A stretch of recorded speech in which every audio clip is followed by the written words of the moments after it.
Dean Emert has been the best friend of history education on this campus and of exposing students who, remember, you cannot major in honors, you can graduate with honors, but they represent all majors on campus. And there's a core curriculum that every Ball State student has to undertake in order to get a bachelor's degree here. The core curriculum courses that honor students have are in small courses. They're taught by faculty members that have great experience, depth of knowledge, and most of all, passion to be able to put that across. And during the time that John was Associate Dean of the Honors College, was around when I got involved, was asked to teach in the Honors College. And although I retired from Ball State on August 1st, technically speaking, I'm off the payroll, the most rewarding time that I had in my 23 years on campus unambiguously came through those small discussion-oriented classes that the Honors College allowed me to teach and that John was always a champion for offering. So several years ago, when immersive learning was still being well established across the campus, the Honors College discovered that along with the general, or University College I guess it's called, we're the only two colleges on campus that weren't currently offering immersive learning.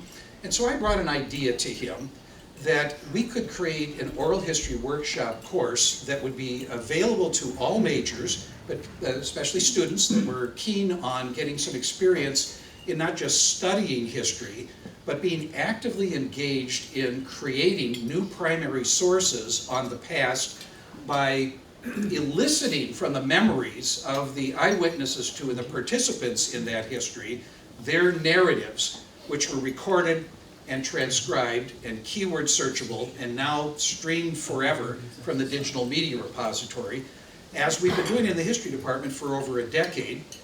Beginning under Kevin Smith, now Associate Dean of the College of Science and Humanities, who bestowed on the History Department an oral history workshop studio that has become the center for oral history education on campus.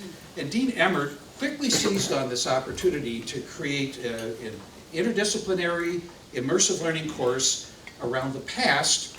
And one of the first projects that we did through that was the African American Alumni Oral History Project. We looked at the only scholarly history of Ball State in print, which my colleagues Bruce Galehood and Tony Edmonds published almost 20 years ago, and found only 2 indexed references to African American students in the university's at that point 80-year past.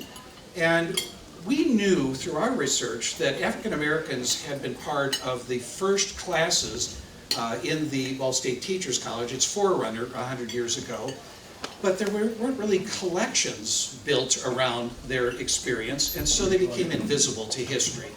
So that project we did 2 rounds of, one of which was funded by Dean Emert of the Honors College, allowed us to bring back to campus African American alumni from every decade cohort from the Civil Rights era to the present. 2-hour interviews. The students learned how to conduct long-form interviews, how to do thorough research, how to place people's lives in the context of the larger history. And that project led to the second project, which we just completed this past spring semester, and that was on the Honors College oral history. Since last year was the Honors College's 60th anniversary, and there is no written history of the Honors College, and many of the participants in the birth of that college were still around, and that history was in their memory banks. So John, once again, generously funded a project that allowed that to happen, and he has been a guardian angel of immersive learning and interdisciplinary research on this campus. I will dearly miss working with him on a regular basis now that I've moved into emeritus status. But would you please join me and give me a very warm round of applause to Dean Emert and let him take it from here.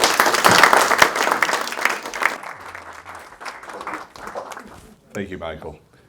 And the pleasure is mine, because it's only because of the resources that friends and donors and alumni of the Honors College and of Ball State have given to me, to my charge, that we're able to do the stuff that we are doing. Maureen stepped out for a second, but I'm going to recognize her too. It's also the collaboration that I have, the very good friendship that I have with Maureen McCarthy, who is Dean of the College of Sciences and Humanities, and your chair, Abel, and all the other players that are here at the tables today, that you are able to allow me to empower our Honors College students. I want to start by saying thank you to Mary. It's great to have your vision come to life today, and with the assistance of Michael to pull this off. Mary took a risk 50 years ago. She wasn't the only one. The Honors College at Ball State is one of the oldest in the country. We started as a dream to provide to the residents of Indiana an opportunity that was comparable to that of a liberal arts school. And as you well know, Indiana has a fine collection of liberal arts schools. You can hardly throw a rock without hitting one in this state, it seems like. But those aren't always accessible. And so the theme of accessibility, the theme of diversity, has been paramount to the Honors College from its inception. The Honors College at Ball State is one of the few places in academia where you will find freshmen through seniors, students of all majors, coming together for meaningful conversations. You'll find that some places where it's only freshmen, that would be the freshman seminars in those liberal arts schools. You'll certainly find those meaningful conversations in those upper division history courses, in those upper division biology courses. And it's an important thing for those majors to come together as upperclassmen and have meaningful conversations. But it's always been a challenge for a school of our size to have that resource of bringing together diverse perspectives, diverse experiences, diverse values, all together for meaningful conversations. And Mary, and I suspect a few others around the tables here, were part of those conversations 50 years ago when the Honors College was first finding its way. It's still one of those unique places. And as I was reflecting on my comments for today, I reflected upon the class that I'm teaching this term. I'm teaching a seminar. And I have majors from 5 different other academic colleges, including one of my own because I have a medallion scholar who is a major in the Honors College. So I have 6 of the 8 colleges represented.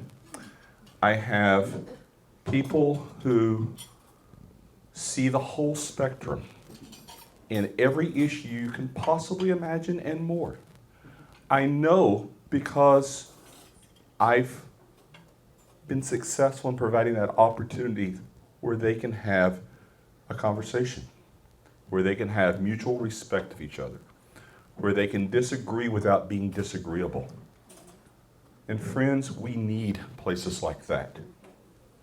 We need places where those who are climate skeptics can chat in a meaningful way with those at the other end.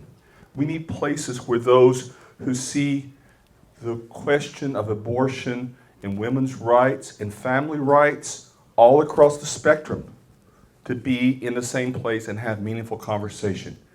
We need a place where facts can drive the conversation. And I dare say, because of your support, and because of your vision, and because of the support and vision of other friends and colleagues, we have that space here. Let me tell you about a few things that have happened in recent years, because I think this is good news. I want to look toward the future. A few years ago, actually was a history faculty member, offered a colloquium on philanthropy. And I am determined to repeat this course, though not this coming year, because this group of 15 students had $10,000 of real money, and their goal was to figure out how to regift it. Help me out. The name just escaped me. Greg Kotowski, who actually left us the following year to head up the graduate program at the Lilly Family School of Philanthropy in Indianapolis. All right, so we were just one piece of the puzzle. I went to that class's final exam, and it was wonderful because this was a class that had developed a call.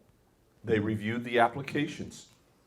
They decided where that money could best make an impact, and then they did it. They put feet on their ideas. Faith without works is dead. And these students worked. Here are a couple other recent examples. Last spring, Adam Cuban, who is my inaugural Ball Brothers Foundation Honors Faculty Fellow. That is a mouthful.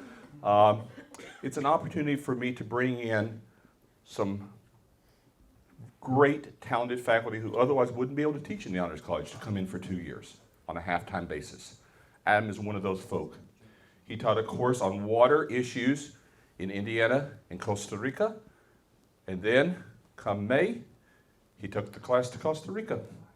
They partnered with a local agency and developed a short documentary that's already playing. They went for the facts. They went for impact. Another class taught by one of my own core faculty, Obed Frausto, looked at issues of indigenous parts of Mexico, and that class took a risk. They didn't go to the tourist places. They went to the places where you have to have a guide to get in and out. And because they were prepared, they were ready to fully experience what was being offered. Let me end with 3 particular students, because I like to drive it down to the student. And these are 3 students that I know are already changing the future. The first is Tanner Barton. Tanner graduated, got his undergraduate degree a couple years ago. I think he's finishing up his graduate program here on this campus right now. Tanner was also a member of the dive team. Tanner had a passion for juvenile diabetes advocacy. It was personal to him. He was also a great science major. And so he was making a difference in the labs. And people noticed because he was going to meetings talking about it. And right now, he's an international spokesperson for research in juvenile diabetes. He was doing that before he even graduated his undergraduate. That's Tanner. Tanner is from Dublin, Ohio, just around the corner. Number 2 I want to tell you about is Lydia Kotowski, who is from Floyd's Knobs, Indiana. I don't believe you get lost in Floyd's Knobs, Indiana, all right? Lydia is actually another one of my majors within the Honors College, which means she's actually building her own major as part of some other stuff too. As opportunity was, Lydia discovered a not-for-profit in the Louisville area that was making a difference in the community. And without going into great details, it was a not-for-profit that was an agent of change that needed to happen in Muncie. Lydia came back. She shared her idea with her friends, which I believe at least one is in the room today. Lydia shared her idea with my colleague, Jason Powell, who's another one of my core faculty members in the Honors College. And the end result is the following. Jason was successful in promoting, in getting a Virginia Ball seminar proposed, ran it last spring. At the end of the day, there is a new not-for-profit that was developed from the ground up by the students.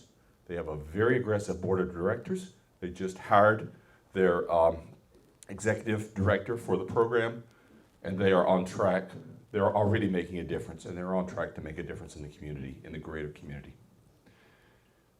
I'm feeling good about the future. Let me tell you about my last example, and that's Dorian Sheets from Avon.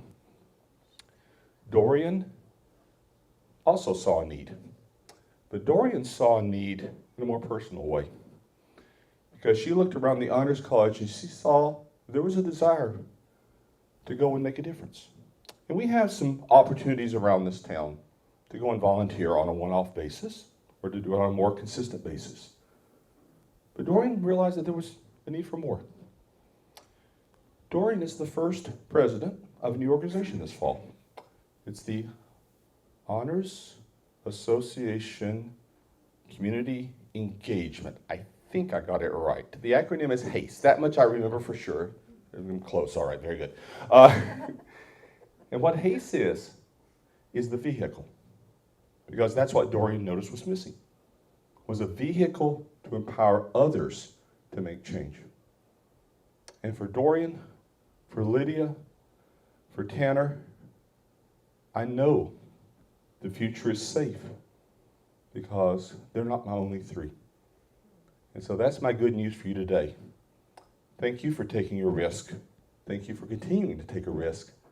And thank you for helping empower me to be able to empower our future leaders. With that, I wish you a good afternoon.